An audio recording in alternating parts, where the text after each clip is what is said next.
ছোট ছোট টবের মধ্যে যে চারাগুলোকে দেখতে পাইতেছো, এখন এই চারাগুলো এখানে রোপণ করবো, সেটাই তোমাদেরকে দেখাবো। প্রথমে মাটিগুলো ভাঙ্গা নেই। এই চারাগুলো আমি বিচি লাগাইছিলাম, তো বিচি থেকে হয়েছে। এখানে একটা কুরুন দিয়া এক এক করে আমি সবগুলো চারা ম্যাজিক করে এখন লাগিয়ে দিব, ঠিক আছে? তোমরা দেখতে থাকো। এই তো গাইজ দেখছো, আমার সবগুলো গাঁদা ফুলের চারা লাগানো কমপ্লিট। বড় হইলে তোমাদেরকে আপডেট দিব, ঠিক আছে? এই ফুল গাছটা থেকে আমি একটা ফুল পাকছিল, সেটা নিয়ে বাইনাইছিলাম। তো এরকমভাবে চারাগুলো হয়েছে, এরকমভাবে এখানে চারাগুলো কত সুন্দর সতেজ দেখতে পাইতেছো। আর আমার ড্রাগন ফুল গাছটা দেখো, এখানে করিস আছে নতুন একটা। তারপর এটা দেখছো কত মোটা হয়েছে।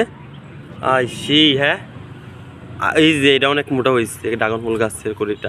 আর এই ফুলটার আমি বাইন নাইছি না এখন, আর কয়েকক্ষণ পরে বাইন নাইব। আর দেখো আমার একটা টবের মধ্যে কতগুলো গাছ, এখানে একটা টবের মধ্যে আছে গাছ, এখানে আছে। নেক্সট আপডেট পরে দিব তোমাদেরকে, ঠিক আছে? তোমরা ততক্ষণ আমার এই ভিডিওটা এনজয় করো।